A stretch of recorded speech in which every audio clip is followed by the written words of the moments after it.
Sure. Maximizing the lever system so that we can get the most power out of our muscles, and also maximizing the lever system supports alignment. So these two places in maximizing the lever system sometimes get overlooked, but they're my favorite part about the lever system. After we learn the lever system and who's doing the contracting and who's doing the lengthening, then we get to actually like shop talk with it and use it for our clinical practice. So that's what I want to talk to you guys about today in Practitioner Tuesday training. Welcome to everybody who's here. For those of you who are live, I've now opened my device so I can see that you're here. I'm glad that you are. Please feel free to use the chat to join in on the conversation. Eileen's here in the club seats live. We got to just talk a little shop talk about learning synergists and how those help you in the clinical space, and they do. We just had a crew class about in the last 6 months, I think we've had a crew class about when the synergist is the problem, the probable cause of the pain, right? So that's what we're on today. What do we use this muscle lever system joint action for to solve clinical problems? And this is a little insider tip. The more functional anatomy we know, the easier it gets to solve those client questions. So it's always, as an anatomy lover, it always takes us back to, well, what does the anatomy say? What do we know about this? And then when we know that, then we can solve it. I'm your host for the hour. For those of you who are here for the first time, welcome. I'm so delighted that you're here.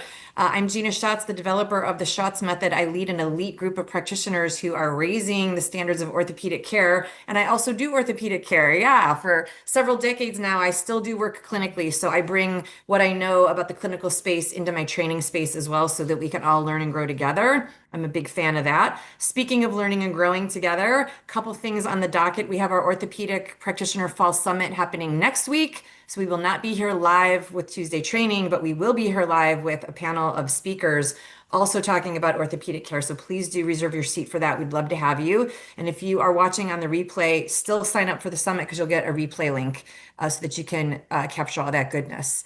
Speaking of other goodness, it's the start of a new month. We are in October officially. It finally feels like it might be getting to October in the space where I live. It's been like summer and 80s and sunny up until yesterday. So October tends to be a little bit more of a snuggle in, which is why we load it with training. And in our club this month, our focus of the month is functional orthopedics. So it ties right into what we're doing today. How do we use movement to navigate orthopedic clinic care? And in our club, we also just dropped 3 courses, 3 new Access CE courses. We have Maximizing the Lever System, which we're going to touch on today. We also have PNF, which is one of my favorite tools. If you are a stretch practitioner, or you like to stretch, or you want to know how to stretch safely, this is the way to do it because stretching doesn't exist otherwise. So PNF is your friend. It's my again, like I said, one of my favorite tools. It's also great for impact and trauma, and we talk about that in that masterclass. And our third mini course that it's not actually mini, but our third course that dropped in the club this month for our club members is Pain Solutions series, which we talk about 3 different types of pain. Plus, we talk about referral pain, which is again what your clients present with. And then we talk about the role of fascia and what fascia plays, how the role that fascia plays in pain and resolving pain, coming up with solutions. So there's a whole heap of training that's in our club. If you're like, what's the club? The club is our education portal. It's where all of our striving practitioners meet, and we meet live, we meet remotely, we meet in community, and we train together on the same focus of the month so we can get each other there quicker. So that's what's happening in our club. Please join us as my guest for a week if you want to. If you haven't been there yet, there's all kinds of good stuff happening in the club. And the good stuff that's happening here today is our focus on maximizing the lever system, and why I use this clinically and why I think it's so valuable. It seems simple, and it is. You have to learn it first, and then it's super simple, and then it helps you with strategizing a treatment plan. So that's one of my favorite pieces about the lever system. I'm going to keep the chat open here if you guys have questions. Hi, everybody who's here live watching on Zoom. If you have questions, please feel free to use the chat, and I will answer them for you. Maximizing the lever system. Here we go. Mylene, I do believe you already finished this class. Did you finish this master class already? Yeah. Did you find goodness in there? Yeah. Do you want to share your highlights? I think really bringing it back to exactly the point, the lever. As simple as it sounds, and being able to go, yeah, actually, when you just slow it down, it's so clear if thinking about the lever and at the fulcrum, and it just makes so much more sense. So I think Excellent. that's what I got out of it. Excellent. Did you see how it could already help you solve chief complaints? Did you get that far into it? I think so for sure. Okay. Yeah. That's what we wanted. Okay. Everybody gets to have that. That's in the whole master class. So please do, if that's what works for you, go grab it. We'd love to have you. All right. So let's talk about the lever system. For those of you who have not registered joint actions and lever system yet, super quick review. The body's movement is built on a lever, head to toe, right? Functional, phasic muscles, lever, head to toe, which means every joint action that you can call out and see moving has a main muscle, a primary action that's doing that moving because muscles pull, they don't push. And then the opposite side of the same joint action has a muscle that allows it to happen. That's the lengthening muscle. You guys have heard me say before, stretching doesn't exist. It's written right here in the lever system. Stretching is not the command that comes from the brain. The brain tells the body, pull, don't push. Stretching is a push. It's not how it's wired. It's not how it's wired. It's not how it works. So if you can get your mind around that, if you already have your mind around that, you're set up to go. And it's really easy to get if you don't have your mind around that yet. But that is a game changer. Just understanding that in movement is a game changer. I have to just add here, though, I was talking to a very skilled massage therapist in the last few days, and we were in a one-on-one conversation, and the massage therapist was saying, when you talk movement, I just sort of tune it out because I don't do movement. I don't teach it. I don't look for it. I don't assess it. I don't think it applies to me. Oh, my heavens. I wish you guys could have all been there in that conversation because we got full circle on this. And this was a game changer for me as a licensed massage therapist. So if you're a manual practitioner and you're like, I'm just about to click off of this training, it doesn't apply to me, please pause and wait 1 second. Here's why. Whatever pain your clients come to you with, it's very easy, it's very simply one of a few things, like three things. One, it's the way they're moving, the way they're not moving, or three, the alignment that they're in when they're moving. It comes down to those three things. So even when you are straight up manual practitioner, and I love y'all, there's still something about their movement or their function and whether it's optimized that matters to you if you're trying to find the source of the problem. Because you still need to know how the body's optimal movement is designed, who meaning what muscles, they all are people, personalities to me. So who's doing the moving, who's supposed to be doing the moving, who isn't, that starts with the lever system. And then are they in alignment? Are they in structural alignment? Now, I don't teach structural alignment in the master class, so you won't get that in the club this month, but I do teach alignment to the mastery practitioners because I had to figure out my own structural alignment assessments to be able to, as a manual practitioner, figure out what was going on, and I didn't want to be a chiropractor. So that's the orthopedic version of clinical, manual, and functional movement work. Okay, but bringing it back to whether you are a manual practitioner looking for the source of their problem to and also searching on how to create a very simple treatment plan to solve it, not treat the symptoms, or you're a movement practitioner and you want to be the one that doesn't create the problem in their movement after they're doing repetitive movement with you, or you want them to just get moving because you know mobility is important to them, but they're having hangups and they can't actually do the moving. This body of information applies to all of us across the board. I love walking the line between manual and movement practitioners because there's this body of work that just opened up the corners for me. So I want you to have it. Okay. And you take the information and apply it to the work that you do. I'm just going to give you the information. So in the lever system, again, the muscles pull, they don't push. One muscle is going to pull the joint into a joint action, and the muscle on the opposite side of that lever is going to allow that to happen. Straight up lever system and a fulcrum in the middle, cool. Then in the last month of our focus here in Tuesday training and also in our education portal, we built on top of that and we added the other muscles of reciprocal inhibition. And that's important to know. But again, if you're starting with joint actions and muscles, just do the lever system first. I'm telling you, it's the shortcut. I'm telling you, it's the shortcut. It cleaned it up for me so easily. And I know you guys want the shortcut. You want to get there faster. I want you to get there faster. Stick with me, babes. I'll get you there faster. I promise. Because I took the long road in some places, and it doesn't have to be that way. Then, once you know what muscle's doing the main joint action and what muscle's allowing it, you can very simply assess whether that on its own is happening. Just whether that on its own is happening.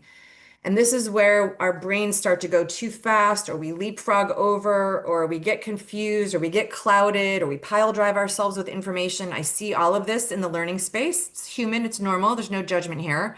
But we still need to train ourselves to cut through that so that we don't get pile drived when we're in a treatment setting with a client. You need to like stay in the game, stay in the game, stay in the game. So whatever's happening for you while you're learning is following you into the treatment space. We know that because what how you do one thing is how you do everything in that way. So just notice your learning style and your response to the information, which is just as valuable as the information itself. I promise you. If you tend to I don't know the answer to this muscle, so it must be five other things, then just notice that you get to pause and memorize those joint actions. And I don't say memorize that often, but when it comes to joint actions, that's a fast track.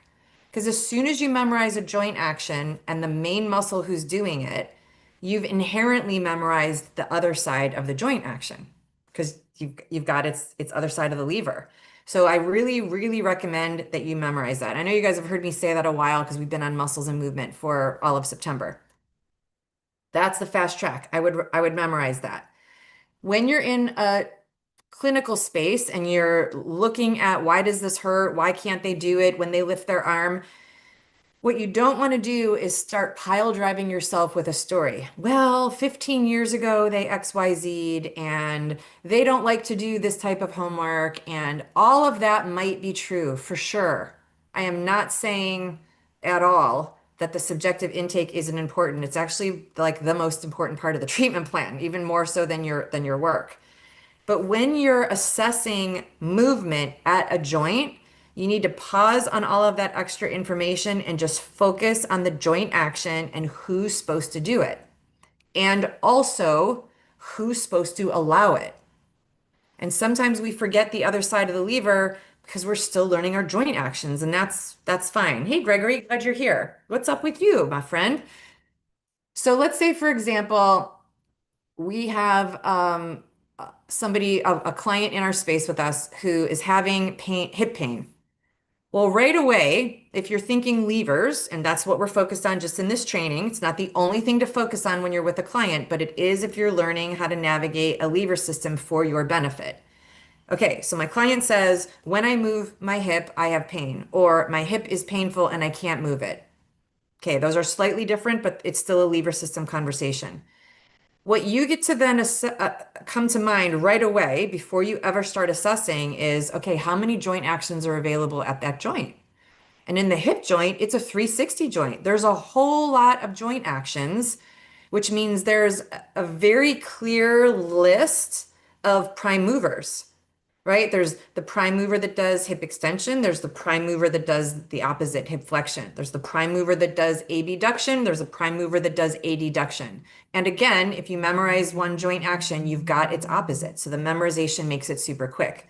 What you get to decide and then assess, or assess and then decide, is it the main guy who's not strong enough to do the actual joint action? Or is it the other guy on the opposite side of the lever kind of holding it up and not allowing it to happen? On a lever, they have equal measure, equal weight. And that's really important for those of us, those of you who still like to stretch everything. I'm telling you, a joint, a lever that is not levering will always, quote, feel tight. It just will. But not all types of tightness need stretching. In fact, quite the opposite. I just had a client who came in from out of town actually to see me because their orthopedic work and their physical therapy was not rendering them any pain relief. How honored I am that I was chosen for that. And sure enough, I was, digging into like what's happening, obviously what did the MRI report show?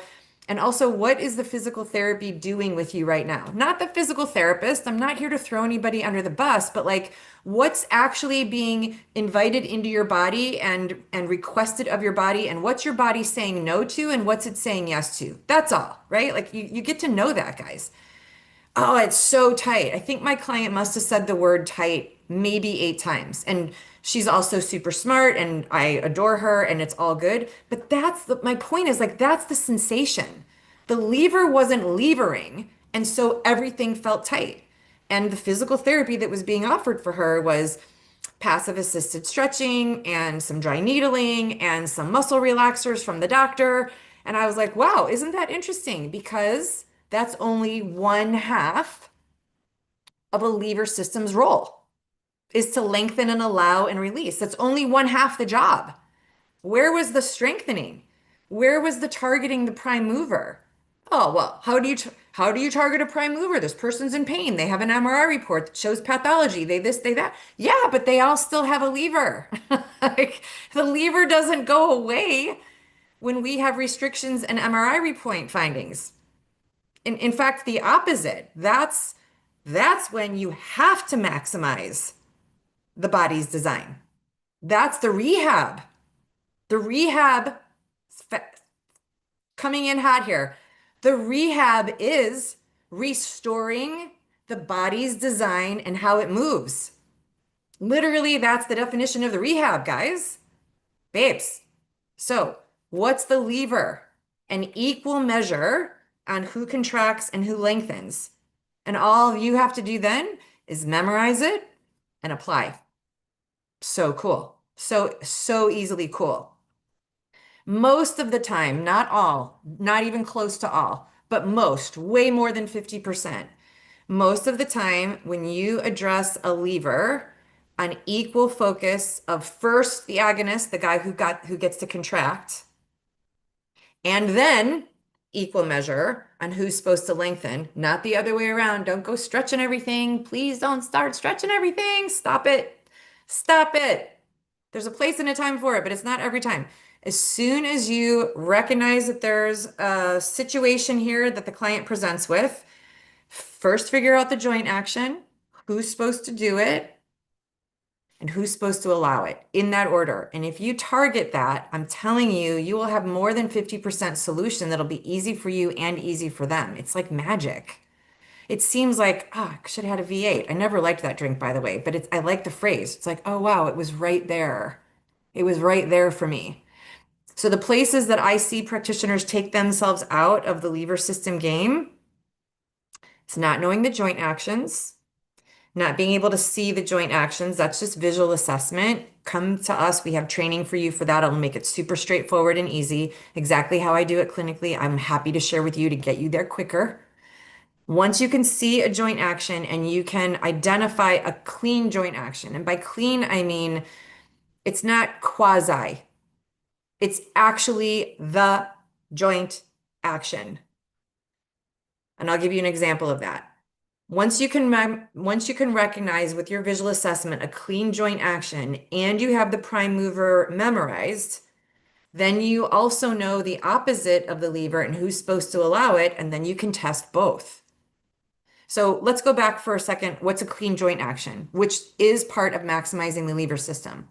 Maximizing the lever system in my mind is a twofold process. First, it's the clean joint action. Are these two bones doing what they're supposed to do next to each other as a joint to make the lever lever? That's like the outside, if you will, the outside that you can see happening. And then the inside is, are those two bones in an orthopedic alignment with each other that allows them to do the movement that they're designed to do? And that again is a much higher much higher skill set, and it requires more time, and it's what I teach in a bigger program. But if you know how to measure and assess orthopedic structures, then you're good to go. And if you don't and you want to learn how, great. So come, let's do that together. But let's just focus for now on the everything's aligned and I just need to maximize this lever. And now I'm looking at clean joint action. And let me just add this here as well.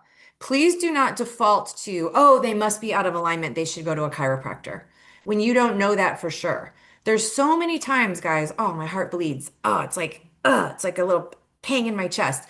There's so many times where you take yourselves out of the game too soon just from lack of clarity. So please don't do that. Don't refer out so soon because you don't know. Um, don't like hold back from learning joint actions. I don't care if you have to open up a book while your client's there. Like when the arm moves in this direction, what's the joint action at the shoulder? If you need to look that up, then freaking look it up so that you can get onto the solution with your person. But don't leap over that and then start making up a whole bunch of stories and then confuse your client. Like don't do that either. You're confused, they're confused. Please don't take yourselves out of the game so soon. You have so much to offer. You have so much to offer. Just dig in, get a little uncomfortable in the moment so that you can then crack out of your familiar shell and then into, greater solutions. I appeal to you guys to do that. So let's look at clean joint action, for example. Do you guys know, uh, I'm hesitating because I use yoga, not because I think everybody should be a yoga teacher, not by a long shot. But I use yoga because we can look at movement in a snapshot. I was also talking to another practitioner in a one-on-one who was like, wow, looking at movement and assessing it's like trying to assess a hurricane, right? Because there's so much happening at the same time. So I'm hesitating because there's also like a little bit of like, I'm not a yoga teacher, I can't do this. Yes, you can. Okay, so picture this in your mind's eye. I know you guys have this. Picture yourself or a client laying on their back, knees are bent, feet are on the floor. Okay, already I want you to tell me in your mind, what are those joint actions?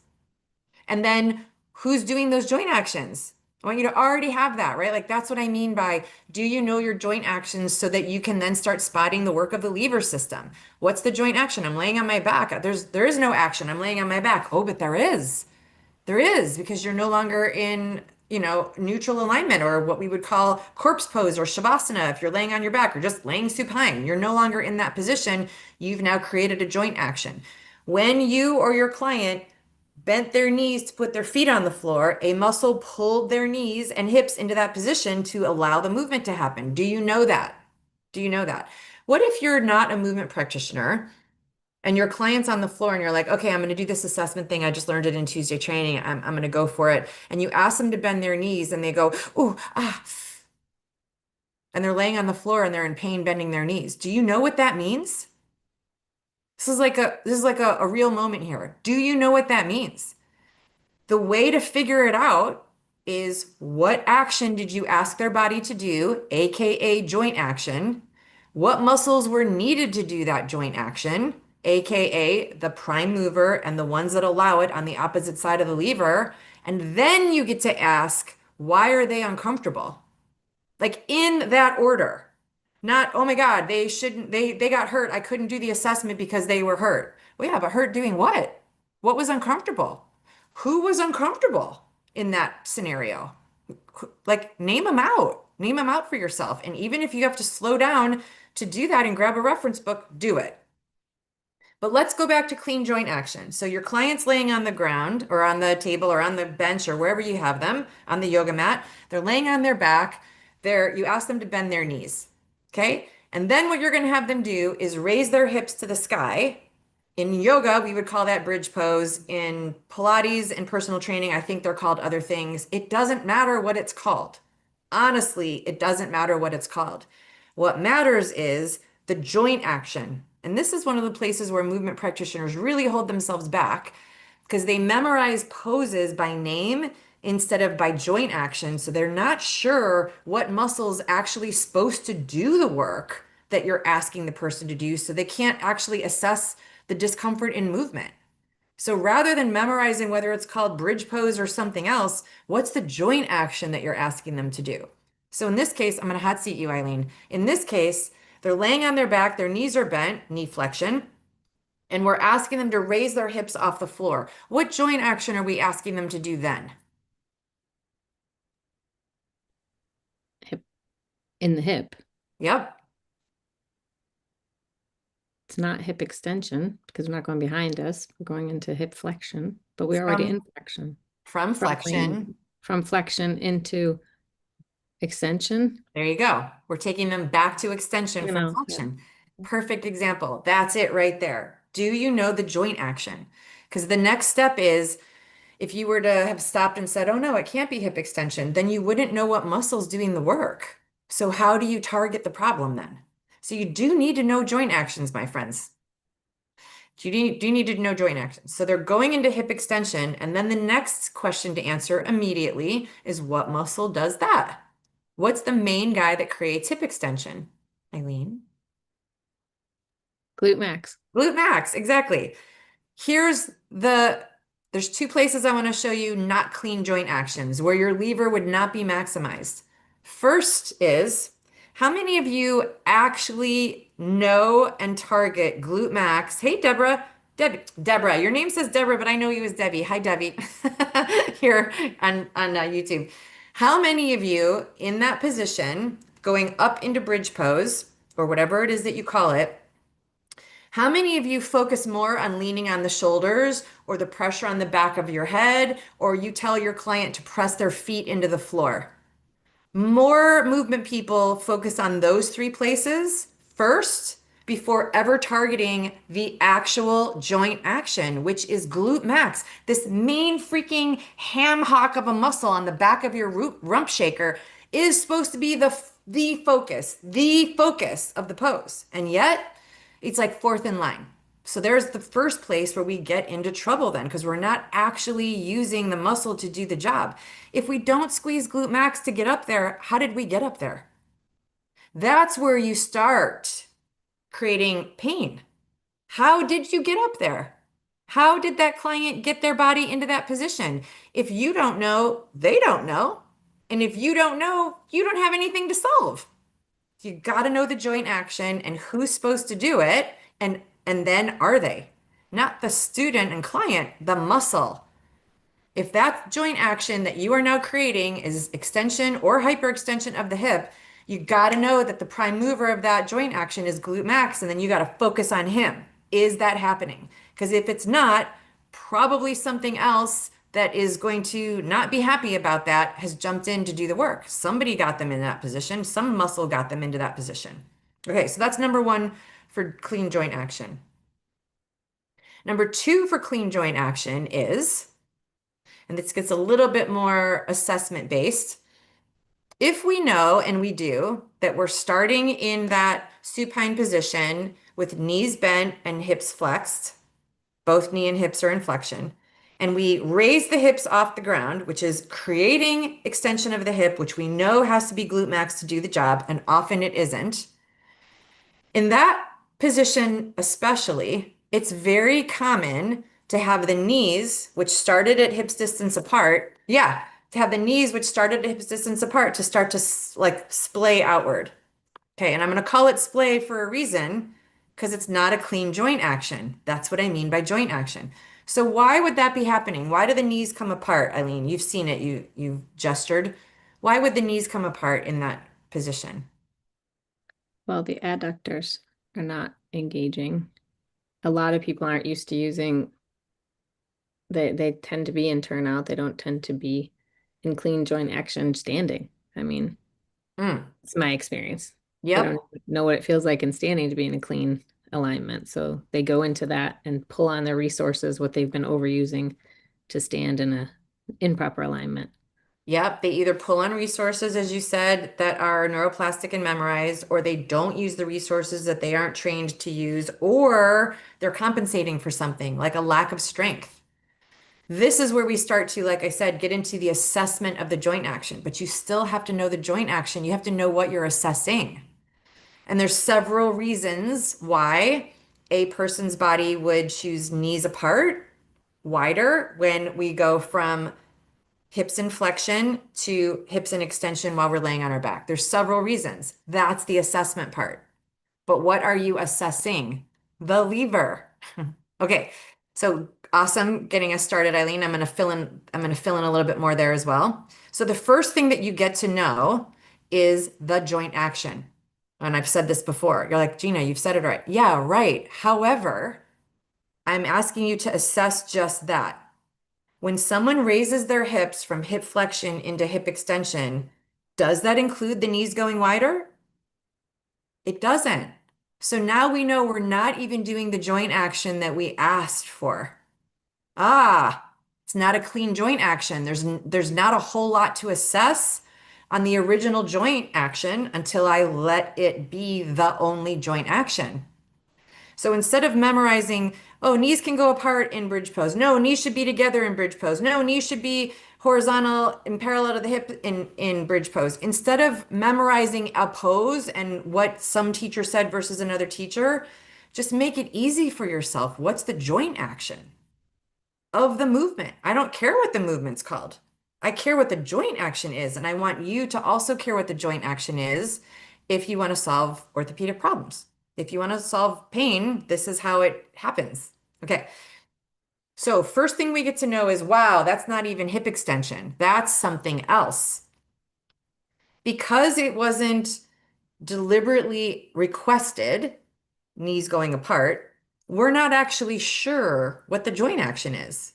There's a couple options for that. Knees coming apart could be abduction, different joint action with a prime mover and an opposite side of the lever guy allowing it. Knees coming apart in that position with a 360 joint could be lateral rotation, totally different group of muscles than the previous two with its own group of agonists and antagonists. Totally different muscles to now assess to see if they're doing the pulling and doing the allowing. So you've got to know your joint action and it's got to look and be clean so that you know what you're assessing. Otherwise, just that position from being on my back with my knees bent and my feet on the floor to lifting my hips up into the sky, if I'm the clinician and I'm not sure what joint action I'm working on, I've now added 20 muscles to assess instead of two. I made my job so much harder. And also, that's not a clean joint action for the person doing the work either. They can't hold the position long enough for you to do the assessing on all those muscles. So it makes it hard for you and for them. The cut through to that is know your joint actions and the main guy who does it and make those joint actions clean. And then figure out why it can't happen. Why the knees come apart could be the main guy who's supposed to do the clean action of extension of the hip, which is glute max, might not be strong enough to do that. So he's going to recruit a different group of muscles to get the hips to look like, that's the key word, not clean joint action, look like, not the thing, but look like the thing, to look like the hips are lifted, and they are, but it's not the joint action that's required to lift the hips in that position. Now you start to see, okay, so this group of muscles that does that joint action could be recruited to make it look like I'm doing this joint action. And now you start to get into your assessment. But if you start there, if you start with the 20 muscles, you are pile drived and deep, and you're not even sure what you're assessing. So the way to maximize the lever system is to know your joint action, let it be a clean one, know the main guy who does it, and know how to assess him and the guy on the opposite side of the lever. That's the best way to utilize maximizing the lever system to get you through to visual assessment, assessing what's actually happening or should be happening or isn't happening, and what the solution is. The solution is to reestablish the joint action. That's it. To get glute max to do the job. That's the solution to that. I'm lifting up, not using glute max, and my knees are splaying while I'm up there. Now you're preventing and also repatterning, preventing the pain that's caused by the not clean joint action and the muscle being too weak.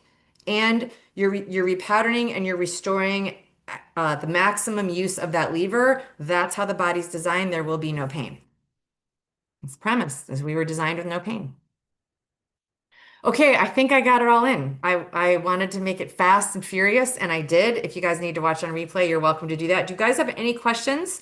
Those of you who are here, hi everybody. I see there are a couple more of you logged on to YouTube. Do you guys have any questions on maximizing the lever system or anything that we just talked about, clean joint actions or the assessments that go with it? Eileen, did this create any more clarity for you beyond what you learned in the masterclass? It's always great to go through it. It's always great to repeat it and clarify. was just teaching this morning in my classes. How'd it So go? it was great. And it was interesting, as you said in the beginning, the stories that the clients bring with them without even trying the action. And I was like, well, it's just, we weren't doing hip extension in my case, we were working on glute med, but it was fascinating. No, no, I have to shift. No, no, actually, you don't. Let's just try Mm, and just work on this one action. And we just were talking about that, and it was really fascinating. Oh, but my therapist told me I have to do this and I have to do that. I was like, can we just try it? Can we just try and work on this one action and see if it's possible so we can understand what's happening? mm. And slowly they're getting really enticed and they're like, well, wait a minute. So wait a minute, if I'm not in the right position, then yeah, things start kicking in. So it's great to be able to go and be so clear about it. I think that's just awesome. Oh, good. So what results did you create today clinically? I love, these are my favorites. What results did you create? Well, like I said, we were working on optimal standing and just trying to be in the right alignment and noticing what was happening. Were they with feet forward or not? And just Mm. that particular position and trying to get those joint actions to happen. Hmm. And it's something we've been working on the last few weeks, and now it's a group class, and all the people are now assessing each other, which is kind of funny. Community And learning fosters growth. I said that twice already today. It's so good. yeah. Yeah. So I think what the successes we were that 9 out of the 10 were standing in optimal standing position with their toes forward, and they started to realize, oh, that's a different scenario than what I'm doing day in and day out. Right. And then we went into a movement, and we practiced with the positions and the actual joint action, and they could feel the difference. And that's really been exciting for me and for them. I love that for you. And Yeah. where was that where the shifting was happening in the movement or in the standing, where you said that their therapist had told them they needed to shift? Yeah, when we would go to one-legged standing, when Mm. we'd move to one-legged standing, they said it's impossible to do that without. And I was like, let's try again. Is it though? Is Is it it? Yeah. though? Yeah. Okay, so then you were powered up on glute med. I love that. Okay, amazing. Amazing, amazing. Gregory, I just learned it in class today, but you add a little details to what I just learned. Oh, how timely. So you went over a lever system today. Gregory, what class are you in? I'd love to hear. You just learned lever system in a class. That makes me happy. There's so much more to lever system. Honestly, that master class could have at least been an 8-hour course. There's so much more. I use that lever system and the maximization of the lever system and how to power up the muscles so often. I want to give you guys another example. I don't know, do I have time for it? Yeah, I could give you time for it. So, and if you guys have any other questions, please let me know. But I want to offer this. For those of you who are personal trainers, you definitely want to hear this. But if you're not a personal trainer and your client needs muscle strength, you want to hear this. I promise you. So one of the other ways to consider the lever system. Oh, human anatomy. Oh, cool, Gregory. Are you taking that online by yourself or are you in like a body of study? Are you going to massage therapy school or tell me where you're studying. I'm just curious. I'm a forever student. Okay, so another piece of the lever system is while I said, and I mean it, that stretching is not the primary action, in order for a muscle to contract, it must lengthen first. But how do I do that if lengthening doesn't? Right, it's the seesaw of the lever system. And it doesn't create a problem until we start recognizing patterns and postural behaviors that are not neutral, right? When we have imbalanced lever systems as part of our daily. So just think about it like this though, just use the anatomy. If contraction means that my origin and my insertion are next to each other or close, they're not next to each other, but they're close together. There's only so much close together that can happen. I can't contract again and contract again and contract again. The origin and insertion can only be this close with the belly of the muscle and the fibers in between, right? Because they don't go next to each other. But even if they could, origin and insertion go next to each other, they can't get closer than next to each other. There's a limit to the contraction.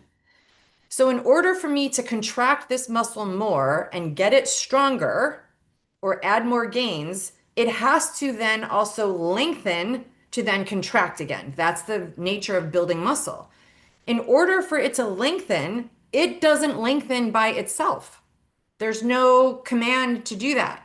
You going in and stripping the fibers or putting your elbows in there or using a therapy gun or anything like that is not going to lengthen this muscle on the lever because in order for that muscle to contract again, it's doing that in response to the other guy on the opposite side of the joint. So even if this guy is held in a contracted position and you go in and release the whole thing, but you don't balance the use of that contract and allow on the lever, you're still not going to get maximum power out of that muscle. It just doesn't work that way. It's a seesaw, it's a lever.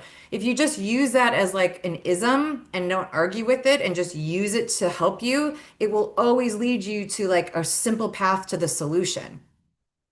Same thing goes with a contracted muscle or with a lengthened muscle. In order for it to lengthen more, this is why I don't want you, another reason I don't want you guys stretching everything. In order for it to lengthen more, you can't take it from its lengthened position and ask it to give you more, and ask it to give you more, and ask it to give you more. That's literally no warning, don't do that, right? Like that's how things are like, oh my God, the rubber band's gonna pop. Muscles don't do that, but they do have responses in them that are going to make the movement even more uncomfortable. And you're going to think, yeah, it's just super tight. It's just not happening. It's not super tight and not happening. The lever needs to be balanced. I'm telling you, that's where it is. I shared with you guys this about my client. Everything was tight and they were releasing everything. But what was really happening and I'll give this to you super quick, just given the time that we have. What was really happening is everything here and in her hips felt very tight, but her habitual posture was the psoas was on what's called the slack. So it's not short or strong or tight or powerful. It's just origin and insertion just bloop, towards each other and the muscles a little bit like blah, blah, in the blah, like not a whole lot going on. Okay. Well, this area of the body is like the place where we have a lot of support and integrity. It's why we call it the core. And there's obviously a lot more I could say about that too, but I'm going to stay focused on this conversation. So this area was feeling under duress because it didn't have the power of the muscles to hold the core upright in this very important structural part of the body. And so because everything felt tight, the PT and the ortho were giving her muscle relaxers and deep tissue releases and passive assisted stretching. And the patient would said, I mean, it felt good while I was there, but as soon as I got home, I was back to the heating pad again. The heating pad for more relaxation. Oh my God, someone please tell it to stop. Please make it stop. Please make it stop. But what we're not going to do in that position is start making this muscle contract because he's not balanced. In order to make the lever system work, imagine it's like a seesaw. In order for the lever system to work, both sides of the seesaw have to have their integrity of a seat strong enough to hold the kid that's on either side. Well, I mean, I'm not a kid, but I would seesaw if I saw one, and I do all the rides. I love it. There has to be that integrity in that fulcrum for the seesaw to see and saw. But if instead the fulcrum was a moving target or the seesaw turned into rubber, nothing is going to allow for the integrity of that lever to actually work across the fulcrum. I don't know if this analogy is working for you, but the point is I needed her to be back into a position where the joint action on both sides could occur and then target the muscle to do that joint action, which is the muscle that's doing the contracting, not the muscle that's supposed to be lengthening. And as soon as we did that, and we did it in the tiniest of movements, guys, I didn't give her a 50-pound weight. I didn't put her on a weight bench. I literally had her lay on her belly and just move this much. And bing, bing, the things that were supposed to lengthen, the things that were supposed to contract came online. And she walked in. I was going to do a live about this. She walked in on crutches, which I was not anticipating. I was a little bit like, what the heck? I knew she was coming in from out of town, but I wasn't anticipating crutches. Holy shit, what's going on here? And at the end of that session, she walked out with her crutches. We had lowered them all the way down, and she was just using them like walking sticks out of habit. When I saw her a week later, she walked in without crutches, didn't even have them in the car with her. So my point is like sometimes it's just the tiniest bit of adjusting the strength on one side of the lever that is the orthopedic solution. It doesn't have to be like a pile of pain meds and 8 sessions into PT 2 months later. And what the PT and the doctor were telling her was like, yeah, well, your pain's just going to keep moving around. We just have to keep managing it. No, we don't need to manage it. We need to alleviate it. If you want to be in the alleviating crew, come play with me because that's where I'm at. I don't want people walking around just tolerating a level of pain because there's no solution. It's so simple when you just use the lever to support your orthopedic results. I promise you. I just did it. I'm super happy. She's super happy. She flew home on a plane, sent me a note afterward and said I didn't even need to take my crutches on the plane. This feels amazing. Yay. So good. So please maximize your lever systems. It's just as simple as I told you. I didn't have anything fancier than what I just told you, but I did have my joint actions memorized. I do know who does them. I do know what a clean joint action looks like, and I know how to target a muscle to engage, not to give it a workout. And I'm not going to do anything strenuous to make it, quote, release and let go. That's the only difference I'm doing. So please do that. And yeah, I hope that you guys got something out of it. Was there something good for you guys here in the live chat? Everybody working the lever system in a new way, I hope. Okay, and if I can support you with this anymore, please do let me know. It's literally one of my favorite fast tracks to create a solution. As you can tell, I'm pretty lit up about it. And if you want to come join us and party together in a whole cohort of practitioners who are doing the same kind of work, please join us in the club this month. This is the month to create functional orthopedic solutions because that's our focus of the month. Again, as a reminder, we will not be here live next week. We will be live in our Orthopedic Practitioner Summit, so that's definitely a place to go. Yes, Gregory? All right, come on, join us. We'd love to have you. So we will be live in our Orthopedic Summit next week. So you will not see us here online. If you come, you can watch a replay. That's okay. We'll be back here for Tuesday training in 2 weeks from today, continuing our focus of the month. I hope to see you guys all at the summit next week and then in Tuesday training the week after. All right, my friends, until I see you next time, continue to do great work in the world, and I'll see you guys.